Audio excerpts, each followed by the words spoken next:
En route pour la maison du Père. Romains 5. En route pour la maison du Père.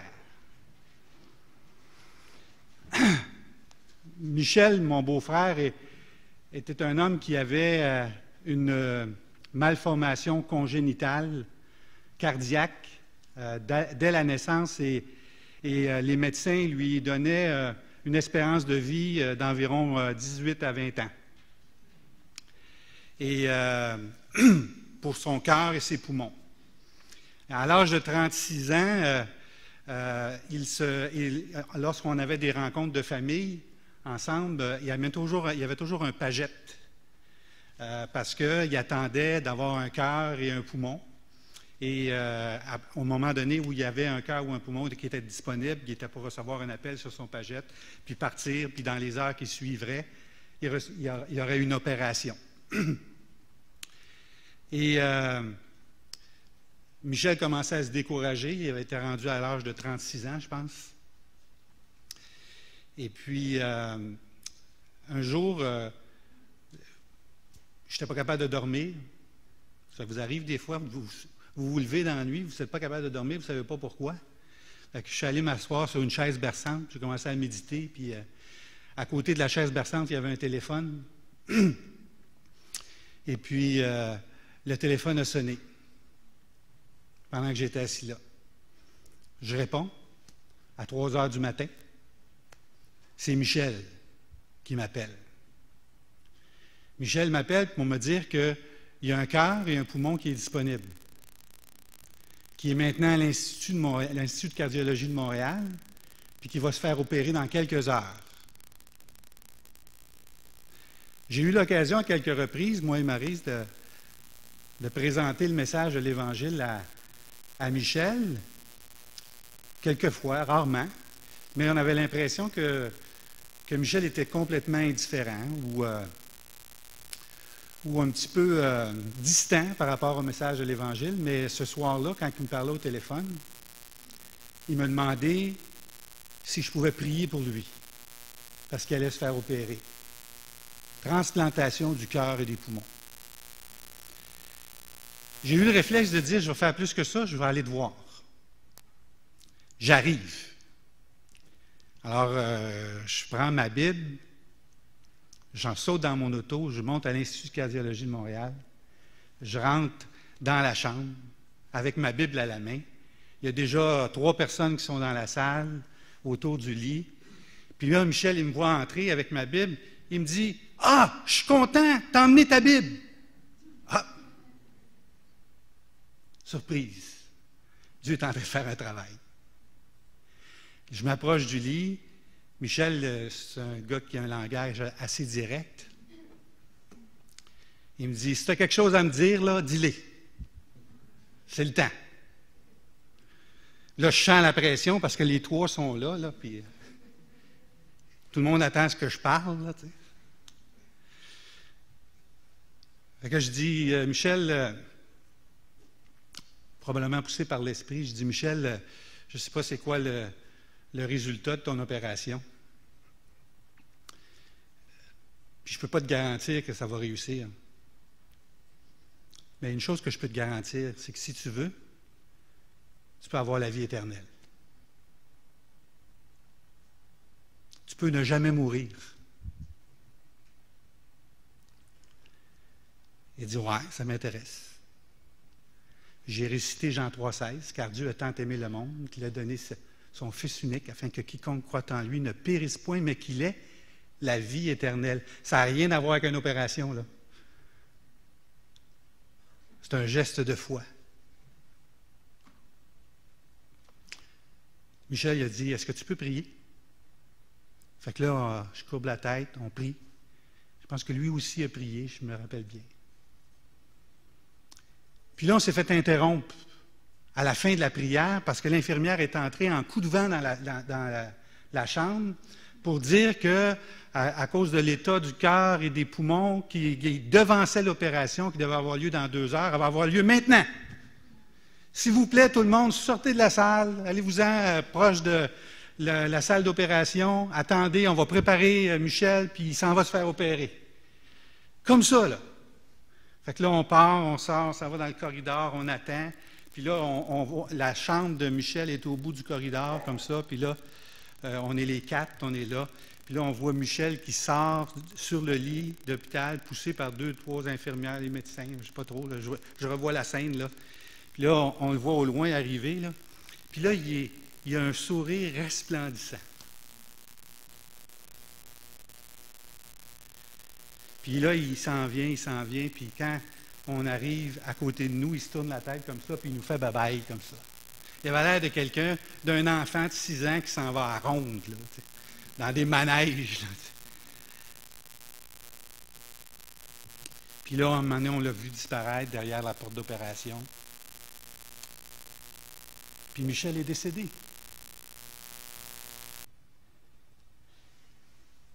J'ai eu le privilège d'être témoin de toute sa vie chrétienne. Je l'ai vu sortir de la chambre, puis en route vers la maison du Père. Quel privilège extraordinaire.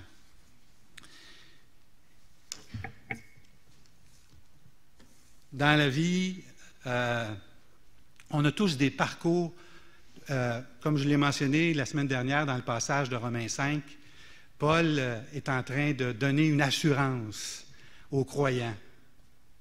Il est en train de leur parler de l'assurance du salut, de la réconciliation avec Dieu. Il est en train d'essayer de les réconforter. Parce que dans notre vie chrétienne, il y a des moments qui sont plus difficiles.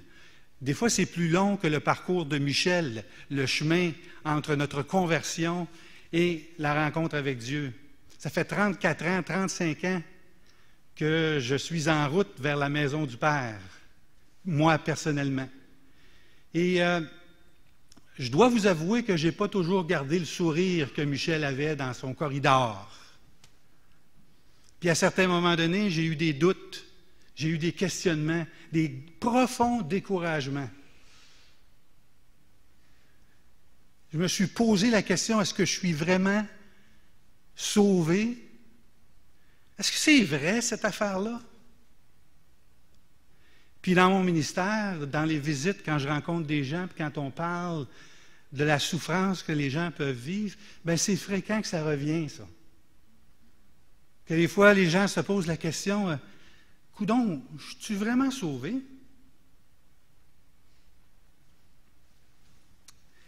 Le texte qu'on va regarder ce matin, nous aide à avoir une certitude que nous sommes sauvés. Lisons ensemble. À partir du verset 1. Étant donc justifiés par la foi, nous avons la paix avec Dieu par notre Seigneur Jésus-Christ, à qui nous devons d'avoir eu par la foi accès à cette grâce dans laquelle nous demeurons fermes. Nous nous glorifions dans l'espérance de la gloire de Dieu. Bien plus, nous nous glorifions même dans l'affliction, sachant que l'affliction produit la persévérance, la victoire dans l'épreuve, et cette victoire, l'espérance. Car lorsque nous étions l'espérance. Or, l'espérance ne trompe point, parce que l'amour de Dieu est répandu dans nos cœurs par le Saint-Esprit qui nous a été donné. Car lorsque nous étions encore sans force, Christ, au temps marqué, est mort pour des impies. À peine mourrait-on pour un juste, quelqu'un peut-être mourrait pour un homme de bien, mais Dieu prouve son amour envers nous en ce que lorsque nous étions encore des pécheurs, Christ est mort pour nous.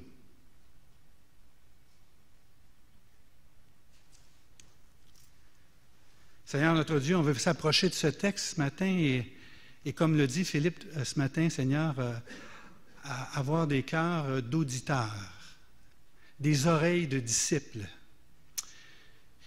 On te demande, Seigneur, qu'au travers de cette parole, Seigneur, nous soyons réconfortés auprès de toi.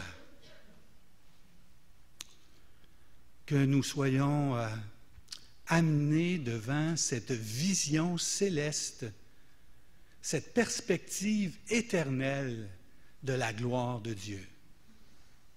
Et qu'au travers de ça, Seigneur, nous soyons encouragés, puissamment encouragés. On te remercie, on te prie au nom de Jésus-Christ. Ceux qui sont justifiés par la foi ont la certitude.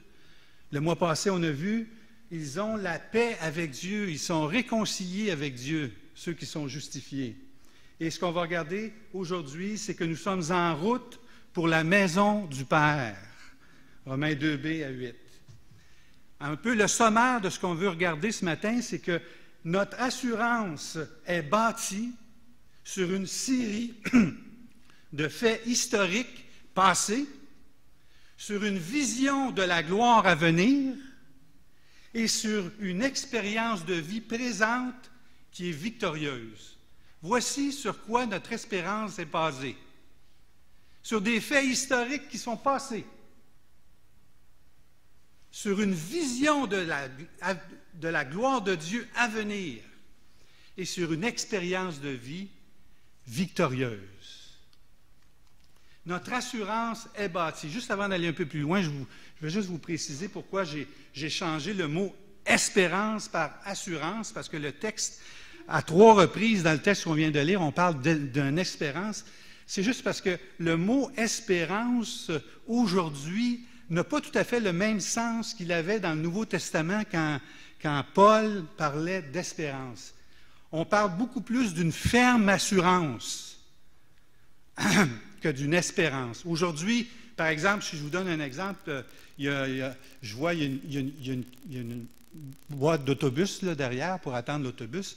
Imaginez là, qu'il fait moins 30, là, puis qu'il y a une grosse tempête de neige, puis il y a un pied de neige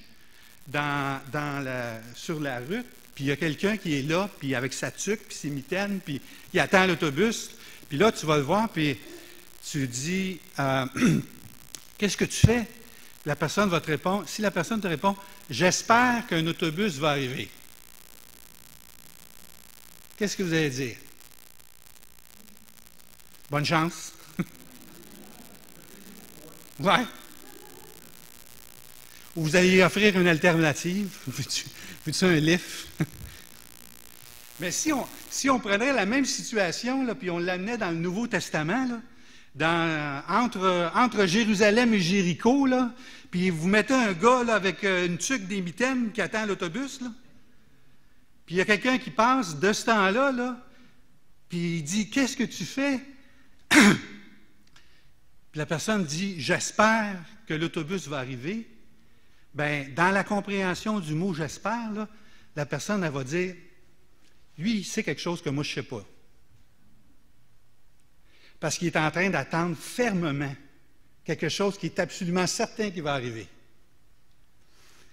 Et dans ce texte-là, c'est ce sens-là qu'on veut dire. Notre assurance, elle est bâtie sur une série de faits historiques passés. Verset 5 et jusqu'au verset 8. Une série de faits historiques passés qui ont marqué le monde. Aujourd'hui, on est quelle date? Le 26 février 2012. Je pose une question. Pourquoi?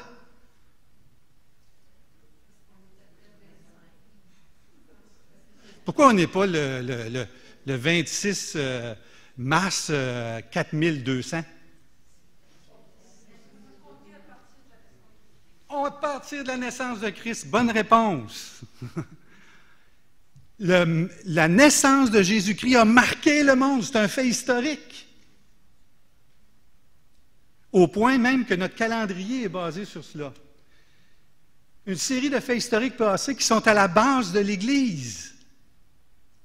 Les disciples, après la résurrection de Jésus-Christ, Jésus-Christ est apparu à plusieurs reprises aux disciples et après ça, il a été élevé au ciel. Après ça, il y a des langues de feu.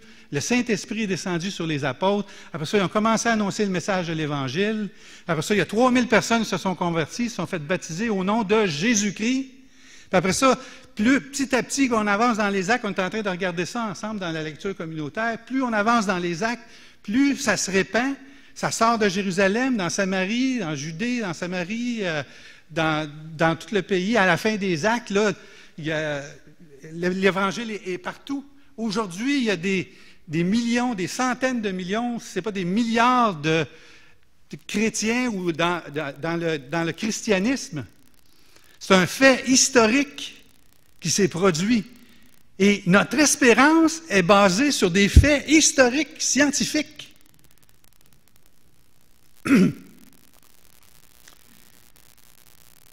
Notre assurance est bâtie sur des faits historiques qui ont changé nos cœurs.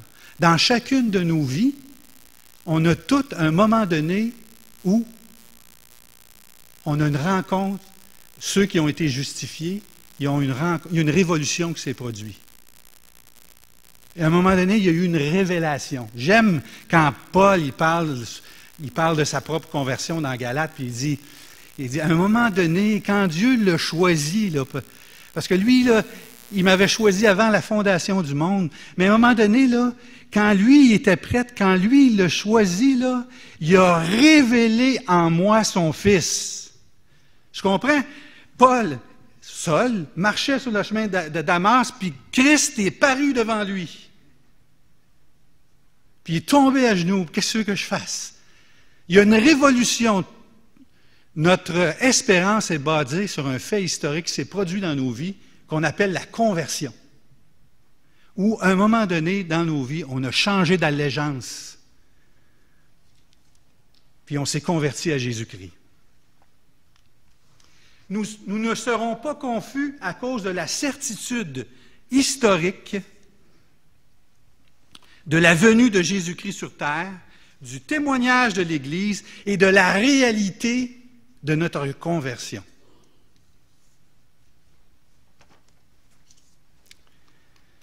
Notre assurance est bâtie sur une vision de la gloire à venir, au verset 2b. Dans laquelle nous demeurons fermes, et nous nous glorifions dans l'espérance de la gloire de Dieu. C'est intéressant le mot glorifions, c'est un nous glorifions qui est traduit par ça. Je pense qu'il y en a qui nous réjouissons, il y en a qui nous sommes fiers d'eux, mais c'est un mot qui est utilisé seulement par Paul dans le Nouveau Testament, une fois par Jacques. Et principalement dans 1 Corinthiens, puis ça veut dire se vanter. Souvent, dans 1 et 2 Corinthiens, Paul il va dire « Ne vous glorifiez pas vous-même ». C'est toujours négatif, dans le sens négatif. Faites pas ça de vous glorifier. C'est pas positif, là. Mais là, ici, il utilise deux fois. La première fois, dans 2b, il dit « Nous nous glorifions dans l'espérance de la gloire de Dieu ». C'est comme genre, nous sommes fiers. Nous sommes un peu, pas effrontés, mais arrogants par rapport au fait que nous autres, là, on s'en va au ciel. J'ai aimé le témoignage de Serge qui parlait de sa mère quand les médecins venaient la voir à l'hôpital, puis là, on dirait qu'elle prenait plaisir à les mettre dans le coin. Là, elle lui disait « Docteur, pensez-vous que je vais mourir? » Puis là, le médecin il était mal à l'aise de lui expliquer que oui, effectivement, il était pour mourir. Là, puis là, à un moment donné, elle lui disait « Bien, je sais que je vais mourir. Puis vous? Puis je sais où est-ce que je m'en vais. Puis vous? Vous aussi, vous allez mourir. Est-ce que vous savez où vous allez? » Hey, c'est un petit peu arrogant, ça, tu sais. Hein? T'es un peu effronté, hein? Ta mère était pas mal effrontée. Une vision de la gloire de Dieu qui nous stimule.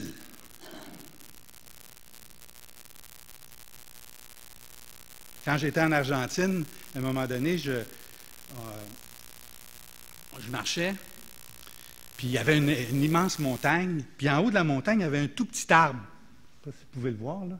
Ça, c'est pas en bas de la montagne, c'est au milieu de la montagne. Je n'ai pas trouvé de photo complètement en bas, là. Mais à chaque fois qu'on passait pour aller à l'épicerie, tout ça, moi, je passais devant la grande montagne, puis je voyais le petit arbre en haut, tu sais. Puis là, je disais à Maryse, à un moment donné, là, je vais y aller, là. Puis, fait que, un bon matin, je me suis levé à 5 heures, puis je suis parti, puis je suis allé. Puis là, j'ai commencé à monter. Au début, ça allait bien, c'était comme genre des marches. Mais plus ça avançait, ça commençait à ressembler plus à de l'escalade qu'un sentier, là. C'était très à pic, puis c'était très difficile. Puis à un moment donné, j'ai dit, « Wow, attends une minute, là, je ne sais pas si je veux continuer. » C'est décourageant, j'étais essoufflé. C'était tout un contrat. Tu sais. Mais plus j'avançais, plus l'arbre, il grossissait. J'étais stimulé. Parce que là, je disais, mais il ne reste pas long, là, on va continuer, il ne reste pas long. Ça s'en vient, là. Puis à un moment donné, j'étais là. Vous voyez, les maisons en bas sont tout petites, là. Ça, c'est le paysage qu'on voyait, là. Notre assurance est bâtie sur une vision de la gloire à venir qui nous stimule, qui nous réconforte.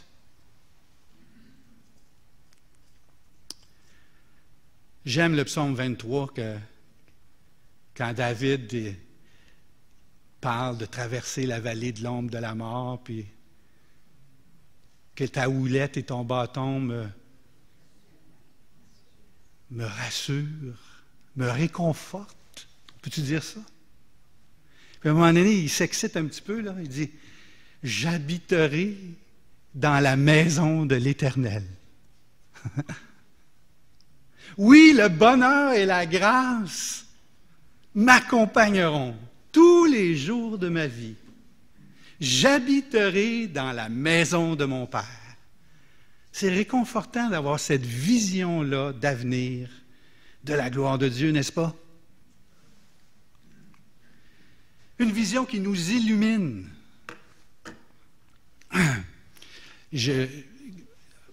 Cette semaine, je cherchais des illustrations bibliques de ça, puis j'ai étudié le texte de Exode 33.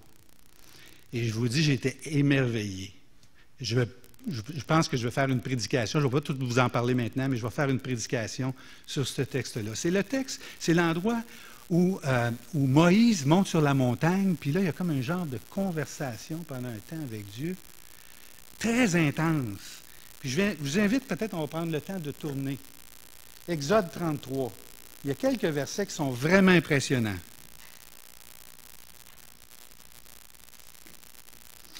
Puis ce qui me marque dans ça, c'est l'intimité de la relation qui se bâtit entre Moïse et Dieu. On les écoute se parler, là, puis on est quasiment jaloux, on voudrait entrer dans la relation, nous autres aussi. Tellement c'est intense. Au verset 9, « Et lorsque Moïse était entré dans la tente, la colonne de nuée descendait et arrêtait à l'entrée de la tente, et l'Éternel parlait avec Moïse. Tout le peuple voyait la colonne de nuée qui s'arrêtait à l'entrée de la tente. Tout le peuple se levait, et chacun se prosternait à l'entrée de la tente. L'Éternel parlait avec Moïse face à face, comme un homme parle avec son ami. » Puis si on va plus loin un peu, Moïse est en train de dire à Dieu comment Dieu est grand et miséricordieux, puis il demande à Dieu d'accompagner le peuple, viens avec nous, devance-nous, sois avec nous. Puis là, Dieu dit, à cause que je connais ton nom, à cause que je t'aime, je vais vous devancer, je vais obéir à ce que tu me demandes. Puis au verset 17, là, il ne se peut plus, Moïse, là, il dit à l'Éternel, c'est au verset 17, au verset 18, il ne se peut plus, là, dans la relation intime qu'ils sont en train de développer entre Moïse et Dieu, il dit, « Oh mon Dieu, fais-moi voir ta gloire! Je veux voir ta gloire, j'ai besoin de voir ta gloire. » Puis Dieu, il dit, « Je vais te faire voir ma bonté, je vais proclamer mon nom devant toi. » Puis tu vois qu'il y a un désir de Dieu de rencontrer ce que Moïse est en train de lui demander. Je vais faire certaines choses. Mais il dit, je ne peux pas te montrer ma gloire. Parce que l'homme ne peut pas voir la gloire de Dieu et vivre. Mais il ne s'arrête pas là. Dieu, il met en place un stratagème pour essayer d'avoir cette relation-là encore un peu plus grande. Puis il dit, écoutez, regarde ce que je vais faire. Il y a un rocher là, puis tout ça. Je vais te prendre dans ma main. Je vais te mettre... C'est vraiment spécial, c'est hors norme comme texte. Dieu, je vais te prendre dans... Oh, je ne peux pas. OK. Désolé. Je vais te prendre dans ma main, je vais te mettre dans le creux du rocher, je vais te couvrir par ma main, puis là, je vais passer devant toi, puis là, je vais enlever ma main, puis tu vas pouvoir me voir de dos. Wow! La gloire de Dieu. Ah, j'aimerais ça voir ça, moi. Puis c'est même pas toute la gloire de Dieu, hein, c'est une partie, là. Puis Moïse est sorti de là illuminé. Il brillait pour la gloire de Dieu. La vision de l'éclat de la gloire de Dieu nous motive, elle nous réconforte, car nous sommes en route pour la maison de notre Père. Et un jour, nous verrons ce que Moïse n'a pas vu de son vivant. La partie que Moïse ne l'a pas vue, là, on va la voir. La gloire de Dieu dans la maison du Père. Notre assurance est bâtie sur l'expérience de la souffrance. Ça, c'est bizarre, hein? Versets 3 à 5. On revient dans notre texte, dans Romains.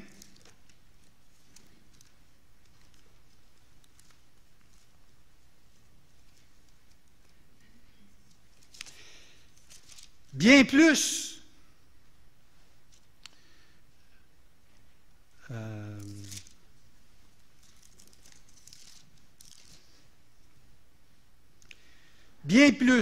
nous nous glorifions même des afflictions, sachant que l'affliction produit la persévérance, que la persévérance produit la victoire dans l'épreuve, et que cette victoire, l'espérance. Notre assurance est bâtie sur l'expérience de la souffrance. Spécial, hein? Puis même, c'est là que Paul, il emploie encore le même mot. Nous nous glorifions, nous nous vantons, nous sommes fiers de nos afflictions. Nous sommes fiers dans l'espérance de la gloire de Dieu, bien plus même, nous sommes fiers dans nos afflictions. On se glorifie de nos propres afflictions. On est des experts en douleur. Experts en douleur de tout genre. Quand je suis allé en Argentine, j'ai lu un livre de Don Carson sur la souffrance, puis il divise en différentes catégories. Il y a différents types de souffrance. Et puis, il parle de la souffrance corrective, parce qu'on est des pécheurs, et puis quand on accepte le Seigneur, bien, on a besoin d'être corrigé, puis bien souvent, ça amène de la souffrance. Une correction, ça amène de la souffrance. Quand je me faisais corriger par mon père, ça faisait mal. Mais c'est ça le but. C'est pour corriger. C'est pour encourager à changer. Il parle aussi de la souffrance qui est constructive. Par exemple, les apôtres là, qui annoncent le message de l'Évangile, puis qui se font emprisonner, qui se font battre de verge. Un peu comme on a lu ce matin dans la lecture biblique communautaire, Jean et Pierre, les sacrificateurs le prennent, ils l'amènent, puis on t'a dit de ne pas parler de Jésus, mais il dit, jugez si c'est bon de vous obéir ou d'obéir à Dieu. Puis là, ils battent de verge, puis ils le renvoient. Fait qu'eux autres, ils sortent de devant le sacrificateur, qu'est-ce qu'ils font? Un party! Ils font une fête, ils célèbrent le fait qu'ils ont été jugés dignes de souffrir pour le Seigneur. On est des champions de la détresse. Le texte dit que si on devient des experts en douleur, dans le sens que l'affliction produit l'endurance. Quand on s'entraîne pour le marathon, par exemple, on s'entraîne à souffrir. Mike, tu le sais, tu as déjà fait le marathon. On se pratique à souffrir parce que quand tu cours un marathon, 42 km, il y a un moment donné où il faut que tu acceptes, il faut que tu choisisses de continuer à souffrir. Fait qu'on développe de l'endurance. Puis quand on développe ça, de l'endurance, bien, on a la victoire. On devient des champions de la détresse. Nous sommes des amis de l'affliction.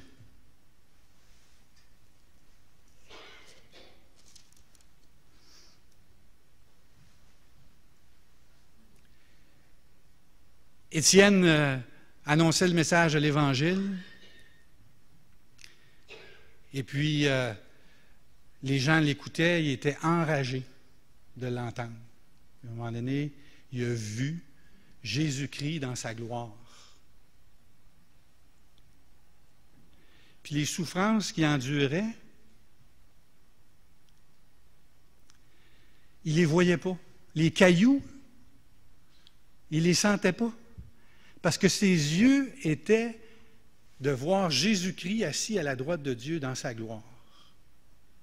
Son visage brillait. Et vous savez, celui qui a écrit le texte, Jean, de Romains 5, était là quand Étienne s'est fait lapider, puis qu'il rayonnait. Il tenait les manteaux de ceux qui lançaient les pierres. Et c'est peut-être lui, c'est peut-être ça qui a inspiré de dire « Nous nous glorifions de l'espérance de la gloire à venir ».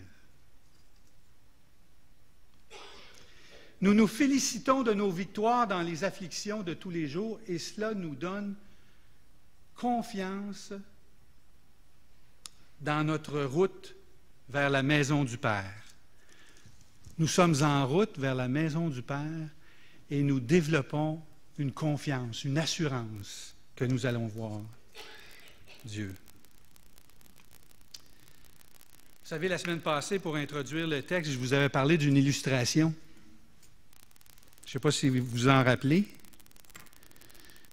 Je vous avais parlé qu'un jour, un entraîneur de football avait eu une idée pour donner du courage à leur équipe, pour les encourager.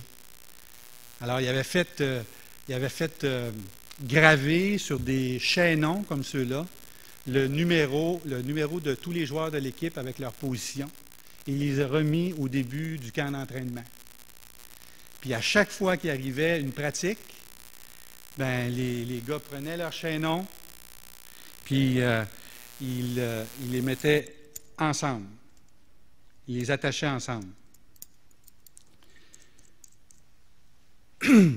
Puis quand toute l'équipe avait attaché leurs chaînons, puis que tout le monde était prêt, bien, l'entraîneur les reliait l'un à l'autre. Il faisait un rond avec ça. C'est une chaîne en rond comme ça, reliée. Puis à un moment donné, chaque joueur, toute l'équipe se mettait autour de la chaîne qui était en rond, et puis ils mettaient une main sur la chaîne, puis ils essayaient de toute leur force de briser la chaîne. Puis dans tous les entraînements, ils n'ont jamais réussi à briser la chaîne. Puis ça les a réconfortés. Parce que le symbole que l'entraîneur voulait développer, c'est que si on reste attachés ensemble, on va avoir la victoire. Puis quand je relis le texte de Romains 5 et 8, parce que j'ai étudié le texte de Romains chapitre 5 à chapitre 8, quand je relis le texte, je m'aperçois que l'idée, là, elle ne vient pas de lui. Elle ne vient pas de l'entraîneur. Elle vient de Paul. Paul, il veut nous attacher à des vérités, nous attacher personnellement à une série de vérités qui se trouvent dans Romains 5 à 8. Étant donc justifié par la foi, je suis réconcilié avec le Père par la croix en Jésus-Christ. J'ai un accès dans la présence du Père par sa mort. Je suis gardé en Dieu par Jésus-Christ. Je suis en route pour la maison du Père. Et toutes ces vérités sont attachées à moi.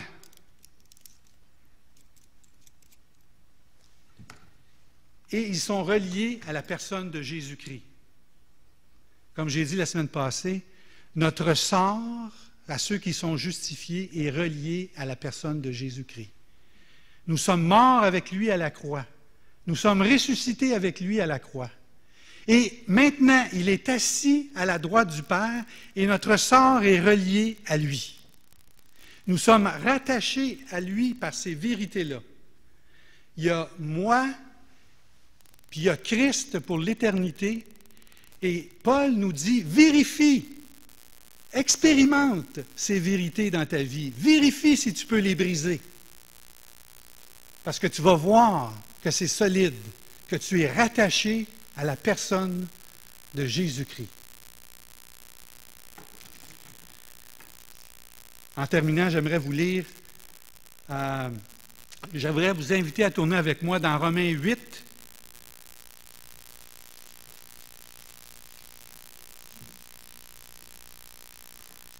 Au verset 34.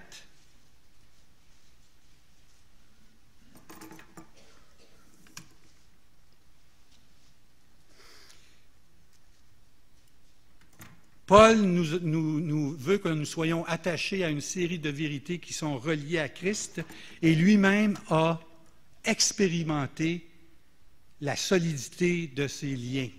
Et il nous dit ici, qui les condamnera? Christ est mort, bien plus il est ressuscité, il est à la droite de Dieu, il intercède pour nous. Qui nous séparera de l'amour de Christ? Serait-ce la tribulation, ou l'angoisse, ou la persécution, ou la faim, ou la nudité, ou le péril, ou l'épée? Selon qu'il est écrit, c'est à cause de toi qu'on nous met à mort tout le jour, qu'on est regardés comme des brebis destinées à la boucherie. Mais toutes ces choses, nous sommes plus que vainqueurs par celui qui nous a aimés. Car j'ai l'assurance que ni la mort, ni la vie, ni les anges, ni les dominations, ni les choses présentes, ni les choses à venir, ni les puissances, ni les hauteurs, ni les profondeurs, ni aucune créature ne pourra nous séparer de l'amour de Dieu manifesté en Jésus-Christ, notre Seigneur. Amen? C'est solide l'affaire, là.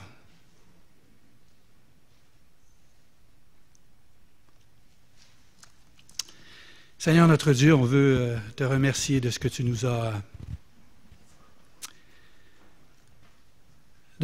as laissé entendre ta voix, de ce que tu nous as laissé voir ta parole. Et ce matin, on repart, Seigneur, réconforté dans notre foi. On repart encouragé, Seigneur.